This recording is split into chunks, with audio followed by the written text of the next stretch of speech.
Un šodienas tēma ir cena. Cena. Saki cena. Jāņa evaņģēlijā 3:16 ir rakstīts, ka jo tik ļoti Dievs pasauli ir mīlējis, ka devis savu vienpiedzimušo dēlu, lai neviens, kas tic, nepazustu, bet dabūtu mūžīgo dzīvību.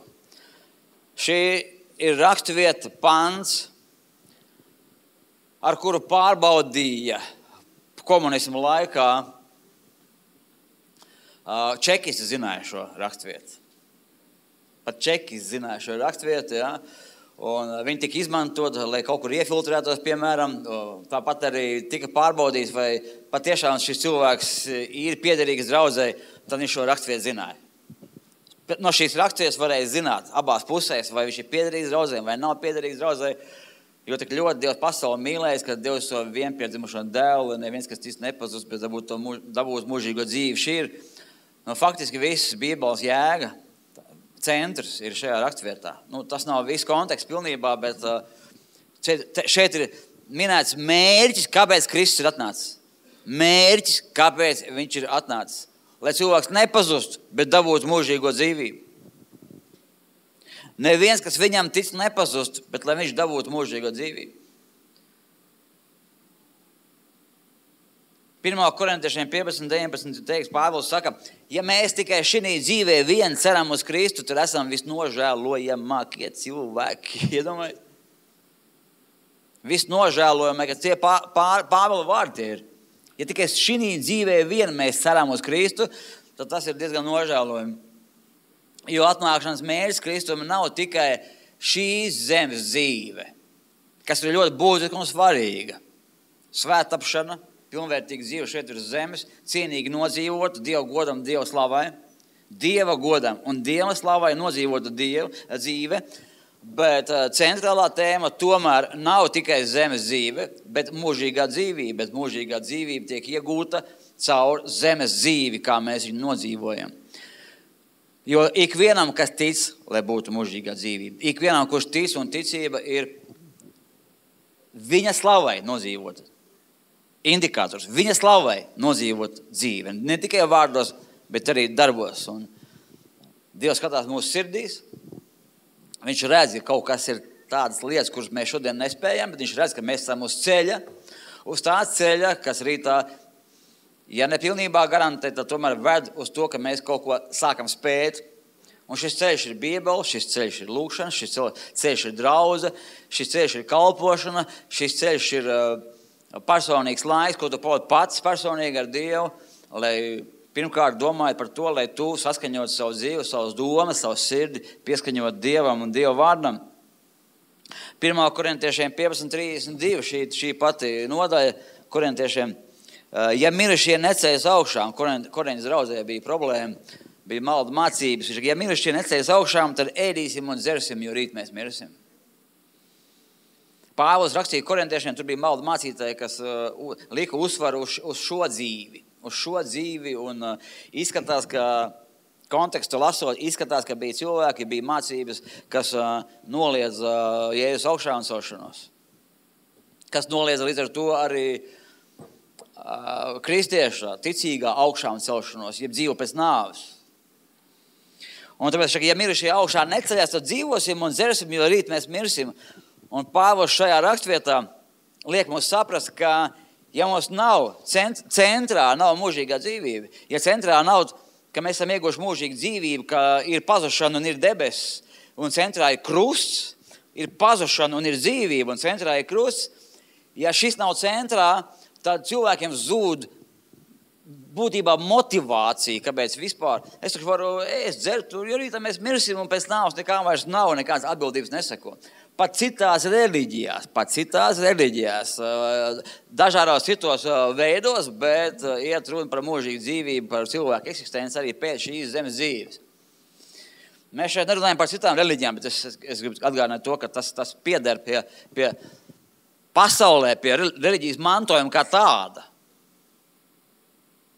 To pat cilvēks, kurš nav ticīgs kaut kādā mērā dziļa būtībā, ja viņš arī ar galvu noliedz, viņš ir ateists, viņš iekšēji sirdī, tomēr viņš nevar visu izskaidrot, bet šis mūžībās dzīves jautājums, ja viņš to noskaidro galā, tas ļoti viņu atvieglina. Jo šis jautājums viņam ir.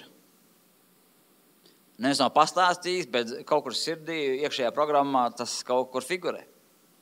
Man tas figurēja no bērnības, kad mammai jautāja, mamma, kur es būšu tad, kad es nebūšu. Es biju maziņš. Es tur knapi staigāju. Es atceros šo brīdi. Un ja es atceros kaut ko tādu, tas nozīmē, ka tas ļoti mani nodarbināja kā maz bērnu. Ja es to atceros, tas nozīmē, ka tā ir tāda lieta, kas ļoti nodarbināja, un man ļoti, acīm redzot, nepatika mammas atbilde. Nekas nebūs. Un ko tad mamma atbildēja to, ko skolā viņiem mācīja? Mamma bija teicēmniece. Uz Arteku viņu sūtīja. Tā kā, izcilniece.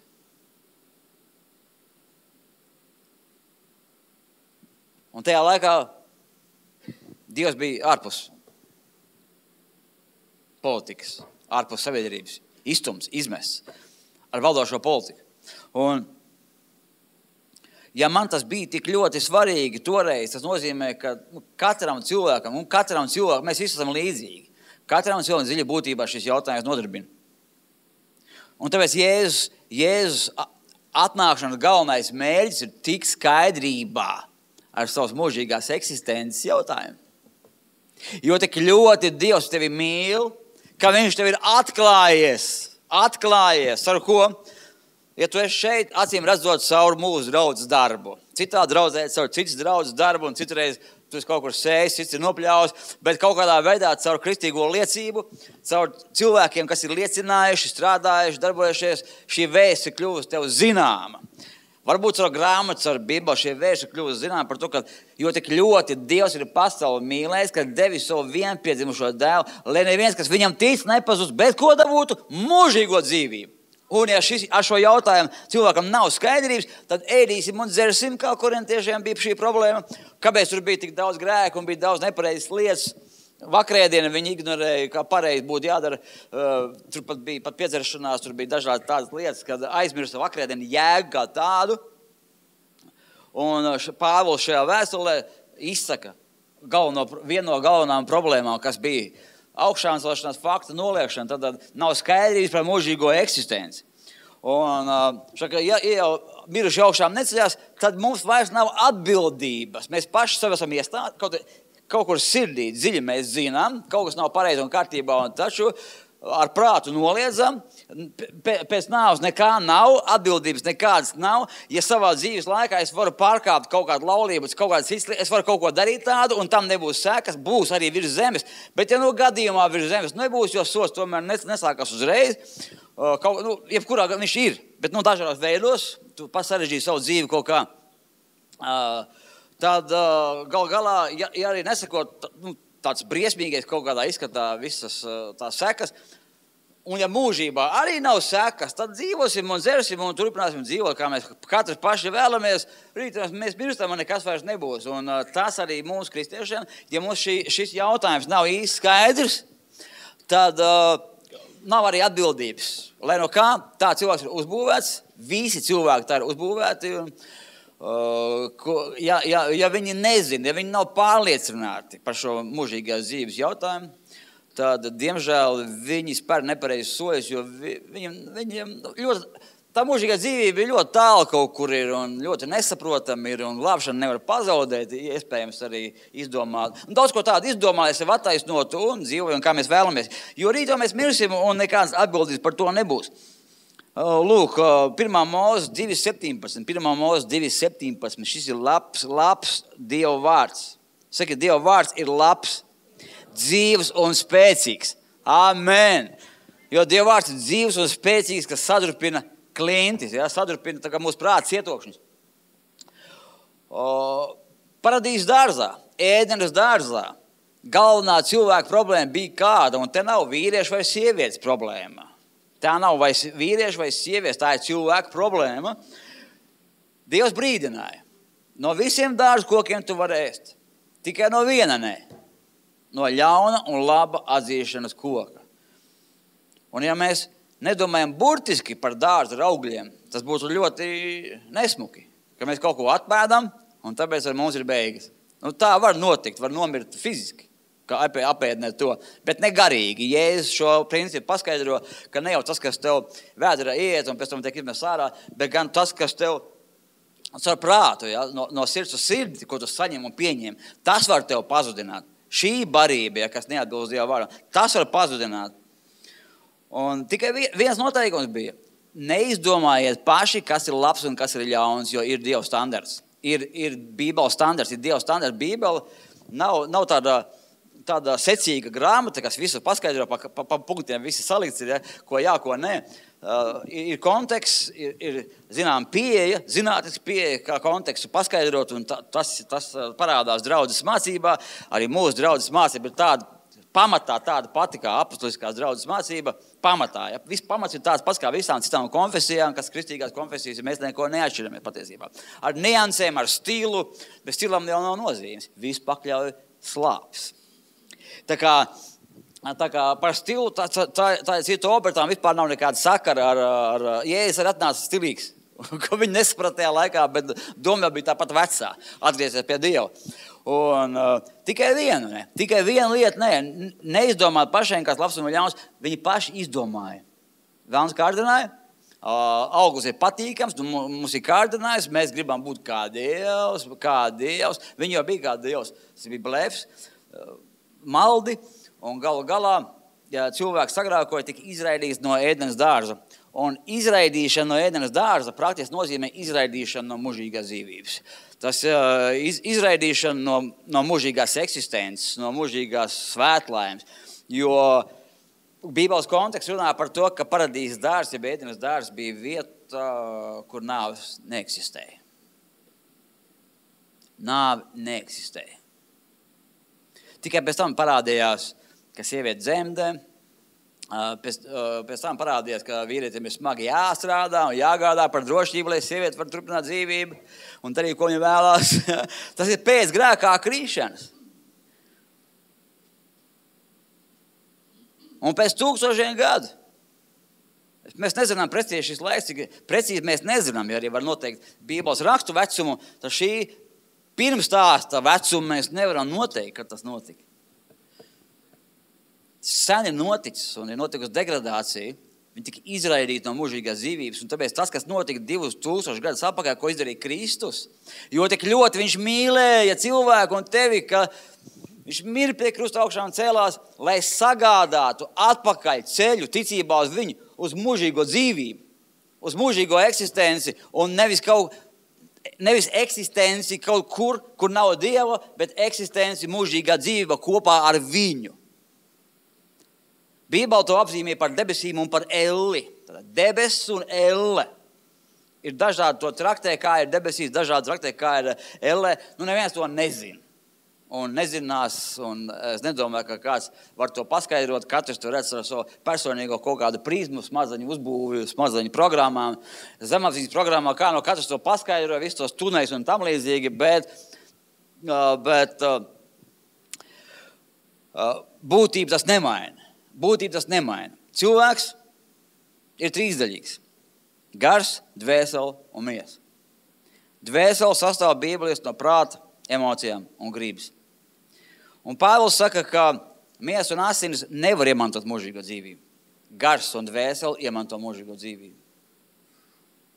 Gars un dvēsele iemanto mūžīgo dzīvību. Tas nozīmē, ka nāves brīdī dvēsele atstāja cilvēku, ja gars atstāja cilvēku un nonāk divās vietās. Saskaņā ar Dievu vārdu, ar kontekstu, nonāk divās vietās. Nekādā viduspunktā, bet vai no mūžīgā pazušanā, vai mūžīgā dzīvībā.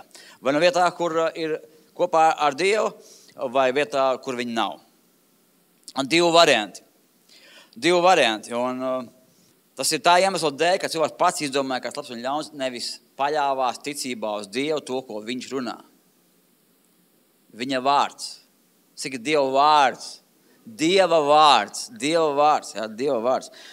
Un Lukas 10:20. Nepriecājieties par to, ka gari jums paklausa. Mācekļi atnāca pie Jēzus Kristus un teica, ļaunie gari padodāt mums tavā vārdā. Jo Jēzus apveltīja viņus ar spēju iet sludināt arī viņa vārdā.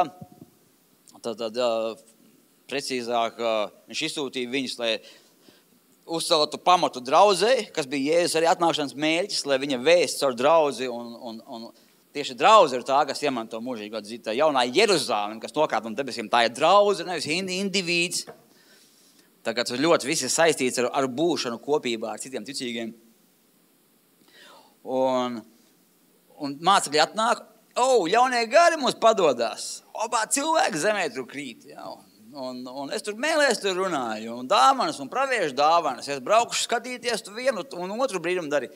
Un visā ļoti labi, arī Jēzus darīja brīnumus. Un Jēzus saka tā, Jāņa 14, 12, 14. Patiesi, es jums saku, kas man tic, tas arī tos darbus darīs, ko es daru. Un vēl lielāks par tiem darīs. Bet kāpēc tu tos darīsi? Un kāds būs efekts? Un tad viņš saka, nepriecājieties par to, ka gari jums paklausā. Nepriecājieties par harizmātiskajām dāvanām pirmkārt, bet priecājieties par to, ka jūsu vārdi ir ierakstīti debesīs. Priecājieties pirmkārt, priecājieties arī par kādas kalpošanas augļiem, tas viss ļoti labi ir, bet pirmkārt priecājieties, ka jūsu vārdi ir ierakstīti debesīs, dzīvības grāmatā, jo Bībele saka tajā dienā, kad šī diena pienāk katram, tajā dienā, kad tavs gars šķirās no miesas, kad mēs visi stāvēsim tiesas priekšā un tiks atvērtas grāmatas, dzīvības grāmata. Un šeit arī nav jāuztver burtiski, ka tiešām tā būs grāmata. Jā, es nezinu šo kosmisko visu kompjutera uzbūvi, kā tas viss tur notiek, un es to nezinās, bet viss ir uzskaitīts. Viss ir uzskaitīts, tev ir labi, sliktie darbi, viss ir uzskaitīts, ir atvērta tiek grāmata, un cilvēki tiek tiesāti pēc tā, kas rakstīts ir grāmatā. Un vēl ir rakstīts, ka ticīgie tiesā nenāk. Un tad ir jautājums, kas ir ticīgais? Kas ir ticīgais? Ticīgais nav tas cilvēks, kurš pats izdomā, kas labs un ļauns. Ticīgais nav tas cilvēks, kas nepraktizē personīgi laiku ar Dievu. Ticīgais nav tas cilvēks, kurš neatzīst, ka Kristus miesa ir ārkārtīgi svarīga būtiski, kurā ir jāpieder. Ticīgais nevar būt tas cilvēks, kurš dzīvo tikai sev. Ticīgais nevar būt tas cilvēks, kurš pamat lietas, pašu bāzi aizmirst, ka viņš ir galva, mēs viņu miesa. Ja? Tas neiet kopā. Jā, katram ir kaut kāda apstākļa, kaut kāda situācijas ir, kāpēc mēs kaut kur, kaut kad nevaram būt. Bet tā nevar būt dzīves filozofija, tās nevar būt tā kā dzīves nostādnes, kā lūk šādi jābūt. Nepriecājieties par to, ka jūs gari paklausa, bet par to, ka jūs vārdi ir ierakstīti debesīs. Skaties, 1. Tesaloniešiem 5:23. Pats miera Dievs, lai jūs svētītu caur cauriem un jūsu gars, dvēseli un miesa. Es tikko teicu, ka cilvēks ir trīsdaļīgs. Un ka miesa asins nemanto mūžīgo dzīvi, bet manto tavs iekšējais cilvēks. Vai pazušanu vai mūžīgo dzīvību kopā ar Dievu. Pats miera Dievs, lai jūs svētītu caur cauri, jūs gars, dvēseli un miesa. Un par kas ir teiks? Kas tad jādara ar savu garu, ar savu dvēseli un ar savu miesu, kas ir jādara? Tas nav kaut kas, kas pašplūsmā tevī ir. Ja tavs sirds nav kaut kas, kas strādā pašplūsmā, bez tava saprāta. Ja? Tavs gars nav kaut kas, kas pats izlem, ko darīt. Tu pats nosaki, kas būs tavā sirdī. Sirds gan nosaka tavu virzienu, bet tu pats izlem, kas būs tavā sirdī. Izvēlēties vidi, kurā tu atrodies.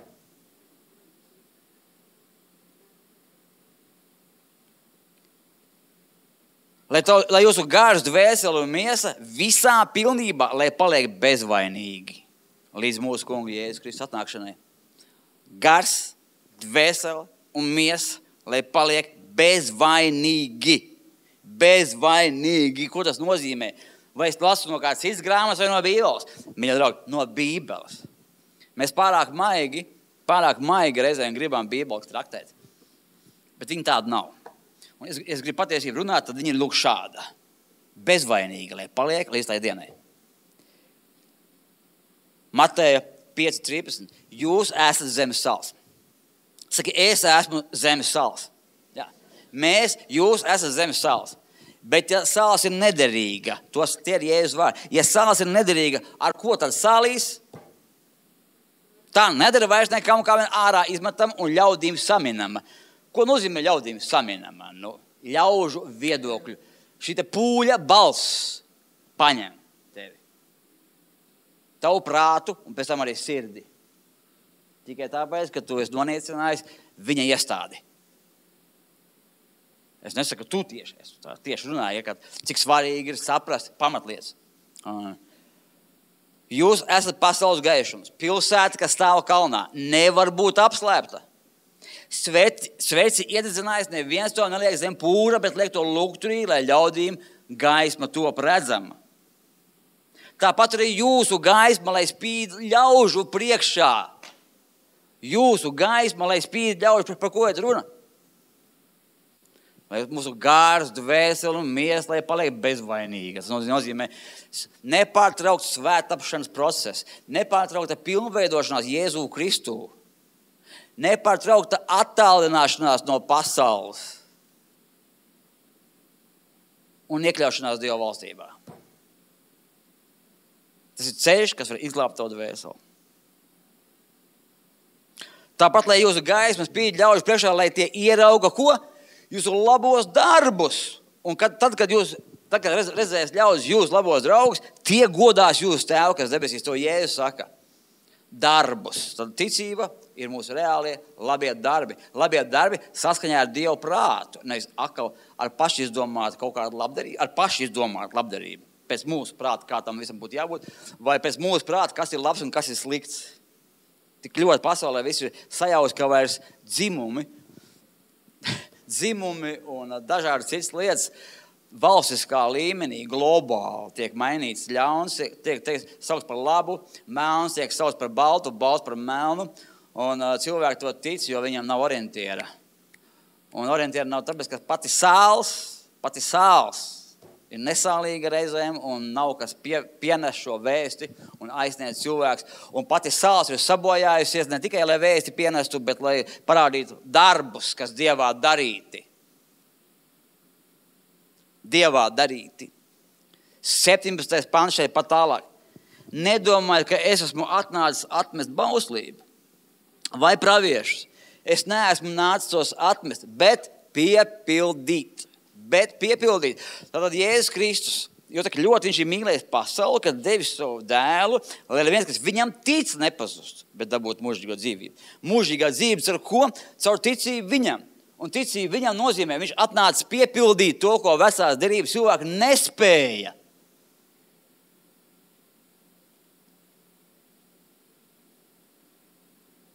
Tas skan tā, ja vecajā derībā bija, tev nebūs nepatiesa liecība dot.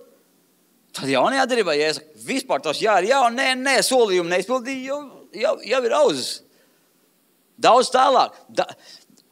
Ja tu, piemēram, tur laulību pārkāpa, un tur dažādi tie priekšraksti bija, viņi šķīrās, atstāja savas otrā puses, un tur šķiršanās rakstīja, un tas bija atļauts pat viņiem.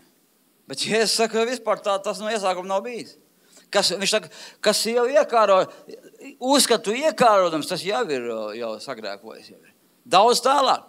Jēzus runā par iekšējo cilvēku saturu, sākt ar iekšieni, sākt ar savu iekšieni. Kā mēs šeit varam teikt, kā mēs varam sākt ar iekšieni? Bez draudzes. Kā mēs varam sākt ar iekšieni? Bez lūkšanas. Kā mēs varam sākt ar savu iekšieni? Bez Dieva vārdus, bez pilnvērtīgas Dieva vārdu studijas un lasīšanas Dieva vārdu. Nevis pavirši, bet nopietnas Dieva vārdu lasīšana. Kā tu vari sākt ar iekšieni? Kā tu vari nekļūt par pasaules upuri? Bet tas spēles, mīļais draugs, ir kas? Tava mūžīgā dzīvība.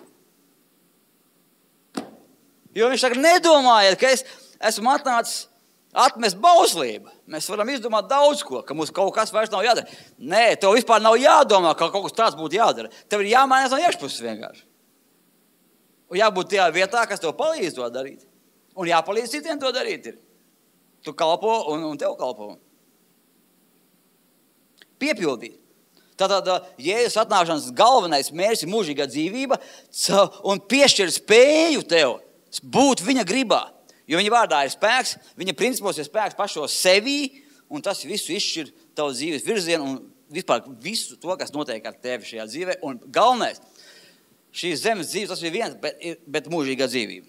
Kas notiek ar mūsu mūžīgo dzīvību? Un Mateja 3:2. Atgriezieties no grēkiem, jo debesu valstība ir tuvu klāt pienākusi. Debesu valstība ir tuvu klāt pienākusi. Atgriezieties no grēkiem. Šajās dažos vārdos var saprast, ka debesu valstība, debesis un mūžīgā dzīvība ir cieši saistīta ar tavu dzīvesveidu šodien šeit uz zemes. Ne es tikai ar to, es ticu Jēzum, ne, ar dzīvesveidu. Piemēram, Mateja 16:19. Ko tu siesi virs zemes, tas būs siets arī debesīs. Ko tu atraisīsi virs zemes, tam jābūt ir atraisītam arī debesīs. Saikne starp mūsu dzīvesveidu šeit virs zemes ar mūžīgo dzīvību.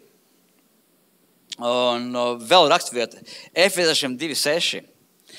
Viņš, Kristus Jēzus, un līdz ar viņu mūs ir uzmodinājis un paaugstinājis debesīs. Tas nozīmē, ka jau tagad tie, kas tic uz viņu, kas meklē viņu, viņu sirdis ir savienots ar debesīm. Mēs jau esam paaugstināti debesīs. Mēs daļēji debesis jau baudām šeit, kaut kādā veidā virs zemes jau. Mūsu dzīvesveids par to liecina. Un galā mēs mantojam mūžīgo dzīvību. Tad mēs jau tagad esam daļēji debesīs, jeb arī otrādi, kuru dzīvesveids neliecina un pamatlietas tiek aizmirstas, kā Bībele saka, ka daudziem par nožēlu jāsaka, ka ticības laiva sadragāta. Pāvils runā par cilvēkiem, kas ir bijuši ar viņu, par kādu Kalēju Aleksandru, un dažādiem citiem cilvēkiem, par līderiem, kas ir bijuši ar viņu, kas pēc tam ir uzstājušies pret viņu.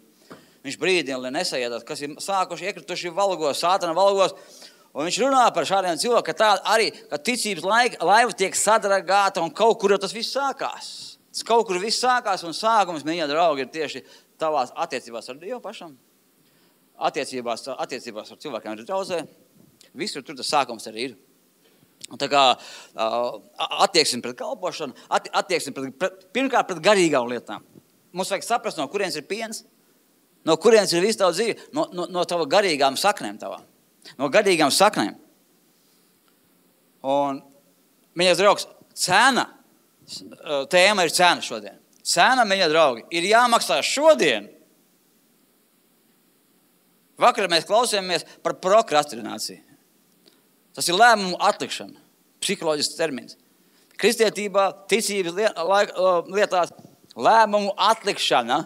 Kad tu zini, kas ir pareizi, tu vienkārši atliec, un galā tu tā dzīve paiet, un tu neesi izdarījis pamatlietiņas kaut kādas, un tavu dzīve ir aizgājis galīgi ne tur, kur tu vēlējies, ne to, ko tu sapņoji. Šodienas lēmumi ietekmē mūžību. Šodien ietekmē mūžību. Un Jēzus uzsver, viņš ļoti dramatiski runā. Dramaturgi bez mazvai. Mateja 18:6. Kas apgrēcina vienu no šiem mazajiem, tur bērnus atcer pie Jēzus Kristus, mācekļi nelaid, un tur stāsts bija. Bet Jēzus pāriet vēl tālāk šajā stāstā. Kas vienu no šiem bērniem, viņš pāriet uz cilvēkiem, uz garīgiem bērniem. Un šis vairāk attiektos uz līderiem, piemēram. Tiem, kam ir atbildībā jau cilvēki, ja? Kas apgrēcina vienu no tiem cilvēkiem, kas ir tavā atbildībā, jo Bībele saka, ka mācītāja nāks grūtākā tiesā. Tas nozīmē, ka katrs vadītājs, kalpošanas vadītājs, ja uzņēmies ir grupiņas vadība, ja, viņš nāk grūtākā tiesā. Viņu vairs tā mēraukla nav tā kā visiem citiem, viņam ir cita mēraukla, viņam ir atbildība arī citu cilvēku priekšā. Un kas apgrēcina vienu no šiem vismazākiem, kas tic uz mani, tam būtu labāk, ka viņš par nebūtu dzīvis. Tam būtu labāk, ka viņam dzird no akmeni pie kakla piesiet un to noslīcināt jūras dziļumā. Pagāniskajā pasaulē bija tāds sodveids. Dzird akmeni, tur ēzelis, viņi tur vilka, tur malā labība, ko viņi tur mala. Tās smags akmens. Piesien un noslīcina cilvēki, jā, sodveids. Un Jēzus mina šo sodu, labāk viņam to akmeni noslīcināt, salīdzinājums briesmīgs diezgan. Bet tā nav vecā, tā ir jaunā derība. Un tāpēc es nesaprotu cilvēks, kurš saka, vecā ir vecā, jaunā nē. Tā viņi vispār nav šķiram, tas ir Dieva vārds. Viss ir Dieva vārds, bet centrā ir Kristus. Pirms Kristus un pēc Kristus.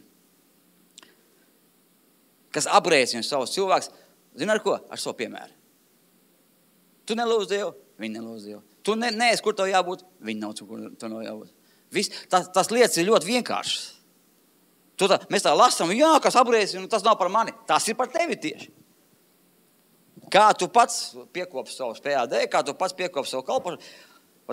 Un ja tavs vainas dēļ pazūd cilvēks pēc tam, un šeit neiet runa par kaut kādiem niekiem, ja? Nieki visiem tur pastrīdās, tur pakaujās arī kādreiz kāds tur.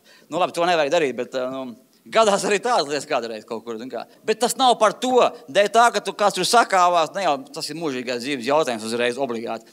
Bet lūk, ja tu esi līderis un tu ar savu piemēru, ja? Tā kā, piemēram, skries tālāk. Un vai pasaulē abriecības dēļ, abriecībā ir jānāk, bet vai tam cilvēkam caur ko nāk šī abriecība? Tāpēc, ja tava roka vai kāja tevi abriecina, nocēr to, iedomājies. Ja tas šeit nepilngadīgi cilvēki, tad tas nav burtiski, ja? Es paskaidroju tev, tas nav burtiski domāts. Ja kādam šie problēmas vēl galvarē, ja, tas nav burtiski domāts. Tev nav jāsist savu krustā, kā stigmāti to dara vai kaut ko tam līdzīgi. Ja? Bet tie ir Jēzus vārdi līdzībā, bet viņš uzsver to, ka cik tas ir nopietni. Kad uz spēles ir mūžīgā dzīvība. Dēļ kā Jēzus ir atnācis, lai tu viņu iemantotu. Bet, ja tu spēlies ar grēku, tad, ja tava roka tevi vai kāja abrēcina, nocērt, met prom. Jo tas tev ir labāk, ka tu tīzls vai kropls ieej dzīvībā, nekā kad tev ir divas rokas, divas kājas, un tevi iemet kur? Mūžīgā ugunī. Tā vieta, kur Dievam nav sapra mūžīga uguni, vēl ir Gehenā vai Šeola, kā tur viss viņš nu dalās. Un ja tavu acis tevi apgriecina, izrauj to met prom. Pāvēlam bija problēmas ar acīm. Varbūt bija kaut ko palīdzējis sev, es nezinu. Nē, tas bija joki.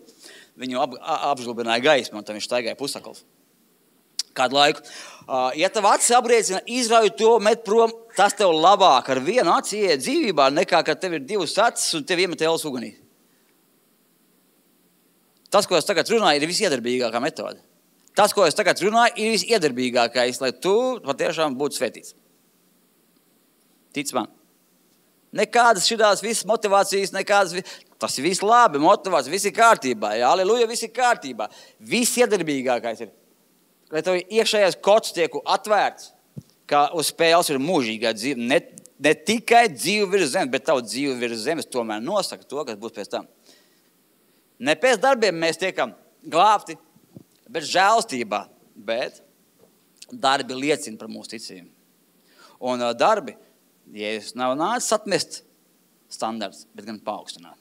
Viņš dara mūs spējīgs ar savu nāvu augšā un celšanos, ticībā uz viņu, ar instrumentu draudzi, ar instrumentu lūkšanu, ar instrumentu kalpošanu.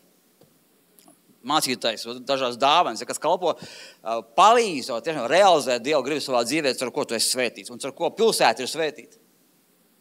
Mēs esam jaudīgi. Saki, mēs esam jaudīgi. Amen. Jo tas tev ir labāk, ka viena acis ieiet dzīvībā, nekā kā tev ir divas acis un tev iemet ēlas ugunī. Kas nepiekrīt, ņemiet paši šīs raksturvietas, lasiet un izdomājiet, kā to visu apiet. Kā to visu ir apiet? Nu nekā. Atklāsmes grāmatā 22, 12, 15. Par darbiem šeit iet runa. Darbi nav svarīgi, galvenais ir žēlastība. Ja? Redzi, es nāku drīz ar lielo burtu, es Kristus. Tas ir caur Jāni, caur apostuli Jāni, kurš vienīgais maksāja cenu izsūtījumā un nenomira mocekļa nāvē. Vienīgais nomira jau lielā vecumā, pārējie visi gāja mocekļa nāvē, visi maksāja cenu. Ļoti dārgu cenu. Vienīgais dzīvais, izdzīvojušais, kas savā nāvē nomira apostols. Viņš raksta to, ko Jēzus atklāja viņam, un Jēzus tur viņa atklājās. Es nāku drīz, un mana alga līdz ar mani atmaksāt ikvienam pēc viņa darbiem. Pēc viņa darbiem. Es esmu alfa un omega, pirmais un pēdējais, sākums un gals. Svētīgi, kas mazgā drēbes, kas svētījās, ja, kas izmanto visus šos instrumentus, lai pieaugtu pats. Es nedomāju par panākumiem. Ko tas dod, ja cilvēks iemanto visu pasauli, bet dvēseli pazaudē? Un tur nevar kādu naudu, nevar brāli vai kādu izpirkt no mūžīgās pazušanas. Tas nav iespējams. Tā ir tikai paša personīga atbildība. Jo divas malas, viena paņems, viena atstās, rakstīts ir. Divas kopā strādās, viena paņems, viena atmetīs. Divi būs kopā uz lauka, viena paņems, viena atmetīs. Pēc kā? Pēc sava tā stāvokļa, kurā tu esi bijis šodien. Aktīvu vai neaktīvu stāvokļa. Un aktīvā, es domāju, uz svētīšanās procesā. Pēc darbiem atmaksāt. Un svētīgi, kas mazgā drēbes, lai tiem būtu daļa pie dzīvības koka. Un varētu pa vārtiem iet pilsētā, mūžīgajā dzīvībā. Un kas paliek ārā? Ārā paliek suņi. Kaķi tiek iekšā, suņi netiek iekšā. Labi, tur ir par citām lietām iet runa. burvji, netikļi, slepkavas, elku kalpi un visi, kas mīl, runā melus. Tur varam to sarakstu turpināt, protams, neviens nav ideāls, žēlstība joprojām darbojās, bet ja mēs neesam uz ceļa, Dievs caurskata kāds var rengena mūsu sirdis un galā mums būtu jābīstās un jābūt nomodā, jo šī diena nāk kā zaglis naktī. Un ja mēs visi zinām šo laiku, tāpēc viņš ir tāds, ja, kad mēs nezinām šo laiku neviens un savu nākotni arī neviens nevar paredzēt. Tu vari plānot, bet tu jau nevar paredzēt. Un tev jābūt šai svecai iedzinātai.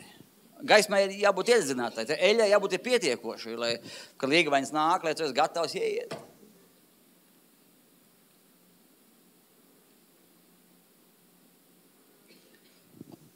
Un rakstvieta, no kuras sākās lūk šis prediķis. Viņš sākās no šīs rakstvietas. Tikai es ieliku viņu beigās, pa priekšu mēs tādu dramatiski visu, un tagad vēl dramatiskāk. Ok, labi. Lukas 9:57 līdz 62.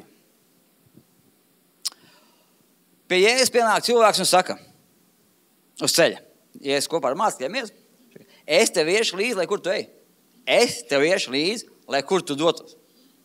Un Jēzus atbild, lapsām ir ālas, putiem apakš debesis ir līgzas, bet cilvēku dēlam nav kur savu galvu nolikt. Par ko Jēzus runā?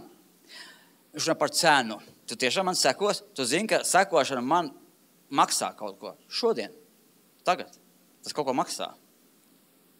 Tu apzinies cenu, un viņš aicina divus citus cilvēkus. Viņš nāc man līdzi, uz kādu citu. Un viņš saka, atļauj man pa priekšu, atslēgas vārds pa priekšu, atļauj man pa priekšu noiet un apglabāt savu tēvu. Bet Jēzus teica, ļauj miroņiem apglabāt savus miroņus, bet tu ej un sludini Dievu valstību.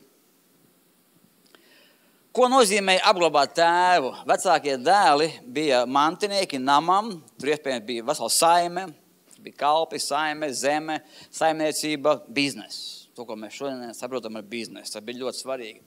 Vecākais dēls bija tas, kurš mantoja, kurš pēc tēva nāves kļuva par galvu, un tā bija tradīcija, ka šim dēlam, viņam vajadzēja būt klāt bērēs. Ja tēvs nomira, viņam jābūt arī klāt bērēs. Bet šeit es nedomāju, ka iet runa par bērēm kā tādām. Šeit neiet runa par to, ka tēvs bija nomiris. Visticamāk, ka tēvs šeit nebija nomiris, bet viņš domāja par to, ka vispirms, pa priekšu man ir jāmanto no biznesa. Vispirms, pa priekšu. Tu nāc un seko man tagad, pa priekšu personīgās intereses. Uz lūgšanām jānāk ir. Pa priekšu personīgās intereses. Ir normāli jāpavada laiks ar Dievu, nevis kaut kur ceļā skrienot. Normāli, kaut ko var saņemt. Pa priekšu man personīgās intereses. Pa priekšu ir jāiemācās konkrēti kaut kādas lietas, lai tu neapkaunot visu draudzi, ja tu draudzi pārstāvi. Pa priekšu manas personīgās lietas, un to es sagatavošu, tā, kaut kā. Ja? Pa priekšu. Problēma, piemēram. Vīrietis zina. Vietim jāgādā par ģimeni. Viņš to zina. Bībele to māca arī. Tas ir ideālais veids, kā lai būtu attiecībās. Sieviete ir jāsargā. Svarīgākā ir sieviete. Ja? Viņa tad dzīvā. Ieva ir dzīvā. Dzīvības māte. Vīrietis nodrošina, lai viņi var dzīvību, radīt dzīvību, lai var darīt, ko viņi grib. Vīrietim ir smagi jāstrādā, lai viņš iegūtu kaut kādu finansiālu neatkarību un lai piešķirs vai otrajai pusē šo neatkarību, lai viņi var darīt to, ko viņi grib. Viņi ir centrā. Tāpēc vīriešu armijā nevis sievietes jāiet pirmkārt. Tāpēc vīriešiem tas smagais darbs ir vairāk.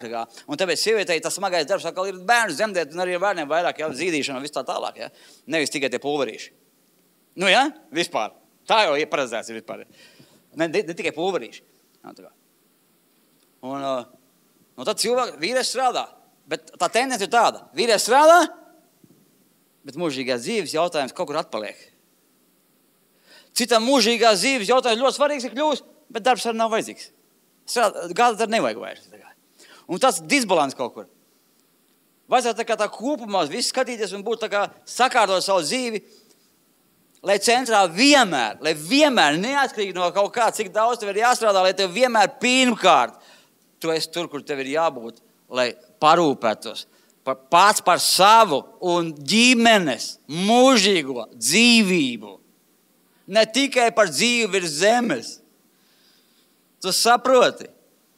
Tas ir labi, ka cilvēks strādā, bet šis cilvēks arī pa priekšu man ir jāapglabā tēvs. Tas nozīmē, tas nebija tā, aizbraukt uz mājām, fiks uztaisīt bēres. Nē! Es gaidīšu, ka nomirs tēvs, mantošu visus īpašumus, un tad es būšu krūta, un tad es sakošu tev Kristu. Bet Bībele saka, šodien ir labvēlīgs laiks. Šodien ir tā diena, ko tas kungs mums ir devis. Saka šodien. Skaties tālāk. Tas atslēgas vārds pa priekšu. Saka, labi, šis norakstīts ir. Šis man nesakos, tas iet tēva apglabāt. Nākamais. Vēl kāds saka, kungs, es tev iešu līdzi, bet atļauj man pa priekšu atvadīties no tiem, kas ir manā mājā. Bet Jēzus teica, neviens, kas savu roku liek pie arkla un skatās apakaļ, nedara manai valstībai. Nu nevar taisnības vagas dzīt ar arku. Ir kāds redzēt, kā ar arku ar vispār? Tu nevar tā te arku, vai ne? Tu uz priekšu skaties, tu vari pamest apakaļ galvu, bet es pats to neesmu darījis, bet es roku aizlīdz slēp pie arkla. Man tēvs ara, un es tur pieskāries esmu, man neļauj tur īpaši. Nu, tos izskatījās boigi smagais darbs. Ir arī smags darbs. Liela kartupēļa lauka tur ārā laukos. Paši ar zirgu. Tā kā, ka traktors, tas bija greznība. Un papriekš apglabāt tēvu, papriekš atveries no tiem, kas manā mājā. Lapsām ir rauls, putiem ir līgts, bet cilvēku dēlam nav kur savu galvu noc. Nozīmē, ka ir savas grūtības, savu cena. Vai mēs papriekš liekam savus intereses, vai tomēr Dieva intereses? Un tu ir slikti izdomāt darbs rūp par ģimeni. Šeit bija ģimenes intereses. Bieži ir tā, ka cilvēks ģimenes interesu dēļ atstāja dievišķos principus, atstāja Dievu, un viņš zaudēja to dēļ, kā viņš to izdarījis. Viņš zaudēja pašu ģimeni. Jo tas ir tā kā kārš namiņš, jau sākos ir namiņš, tu vienu principu izrauj, ignorē un jūk arī citi. Tu vienu neievēro, piemēram, vienkārši stāsts varētu būt kredīts, ko tu nespēji samaksāt un ģimeni izjūk. Ja? Tā kā, vai tu brauc uz ārzemēm un ģimeni izjūk. Es neticu, ka var ilgi tā dzīvot. Viens ārzemēs, viens šeit. Būs divas ģimenes visticamāk. Cilvēki ir cilvēki. Tā kā. Varbūt kādi īpašie gadījumi. Es vienkārši tam neticu tādām lietām. Ka es tādas stāstus dzirdu, es ar bērnam zinu, kā viņi dzīvo. Man nevajag stāstīt, cik viņš ir svēts. Es zinu, kā viņš dzīvo 99,9% gadījumiem. Ja viņš ir ilgi visu laiku prom kaut kur. Ja, tā kā, tur viss ir skaidrs. Vienkārši parastas lietas. Vienkārši parastas lietas. Elementāras lietas. Tā kā. Pa priekš. Ja, tā kā. Un Filipiešiem 2,5 savā starpā, un tālāk arī, savā starpā turiet tādu pašu prātu, kāds ir Jēzu Kristu. Kas Dieva veidā būdams neturēja par laupījumu līdzināties Dievam. Neturēja par laupījumu nozīmē, ka viņš atstāja savu karaļa jeb augsto stāvokli un lai kļūtu par cilvēku. Bet sevi iztukšoja, pieņemdams kalpa veidu, tāpatams cilvēkiem līdzīgs. Cilvēku kārdā būdams viņš pazemojas, kļūdams paklausīgs līdz pat krusta nāvei. Apkaunojušai krusta nāvei. Kādā sodīt noziedznieks. Viņš tika pielīdzināts ļaundariem un noziedzniekiem. Un 9. pantā tieši tāpēc Dievs viņu ir ļoti paaugstinājis un dāvinājis viņam vārdu par visiem vārdiem, lai Jēzus vārdā losītos visi ceļi kā debesīs un virs zemes un pazemē. Un lai viss mēls apliecinātu, ka Jēzus Kristus ir kungs, Dievam tēvam par godu. Kāpēc Dievs dāvināja viņam? Kāpēc Dievs viņu paaugstināja? Jo viņš pazemojās. Viņam šis jautājums, kas pa priekšu bija svarīgāks. Pie mums bija ciemiņš konferencē Sergejs Šidlovskis. Es domāju, tā nebija pēdējā reize. Es domāju, mums ir draudzība izveidojusies. Es domāju, kaut kad vēl viņš labprāt, viņš gribētu atbraukt. Vispār visi, kas pie mums ir bijuši, viņi visi grib atbraukt vēl pēc tam. Viņi visi mīl mūsu draudzi. Mēs esam labi draudzi. Un Viņš savā mācībā, viņam ir ļoti izteikti viena lieta. Viena rakstvieta no Bībeles. Pa priekšu, turiet ko? Lūkšanas, aizlūkšanas un pielūkšanas. Ja? No Timotiem man šķiet tā rakstvieta bija.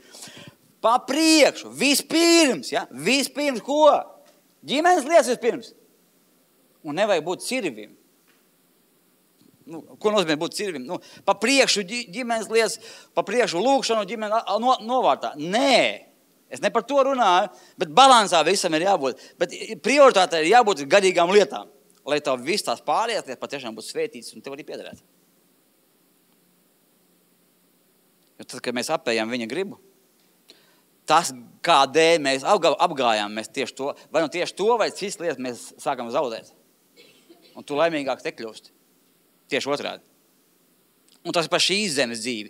Bet mēs šodien vairāk runājam, kā pamatā Jēzus ir atnācis. Lai neviens, kas tic viņam, nepazust, bet dabūt mūžīgo dzīvību. Ne tikai šeit ir zemes dzīvība, bet mūžīgo dzīvību. Saki, mūžīgā dzīvība. Mūžīgā dzīvība. Un tāpēc Dievs viņu ļoti paaugstinājis. Un tāpēc Dievs paaugstina un svētīt tos cilvēkus, kas izvēlas pa priekšu turēt garīgo disciplīnu. Pa priekšu garīgo disciplīnu.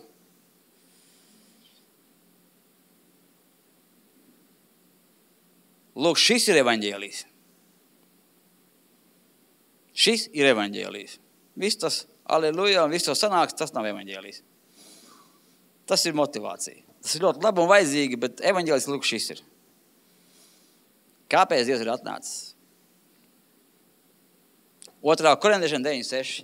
Kas sīks sej, sīks pļaus. Kas sej uz svētību, pļaus uz svētību. Kā tu celsi, tā tev notiks. Kad es pie Dieva atgriezos, pirmais mans amats bija, es visu kaut ko strādāju, visu, ko pagadās. Es mūrēju arī. Un man arī kaut darbi bija, kur man bija jāuzmūrē sienas bija, man fasādi kaut kāda, pat fasādi pat mūrēju, bet tur man bija jāpieskat. Fasādi, tomēr tas ir tāds, tur ļoti smuki jābūt visam, bet es mūrēju arī viens pats arī fasādi kaut kādu. Un zini, es piefiksēju vienu lietu, kad tā siena izauga tik liela, cik tu viņu uzmūrēji. Cik es nostrādāju, cik es ķieģerīšu uzliku, vien pēc kārtas. Vienu dienu, otru dienu, trešo dienu, mūrēšana notiek ilgi. Tu vari mēnesi vienu māju apmūrēt, tur tā kā vairāk var to darīt arī. Ja?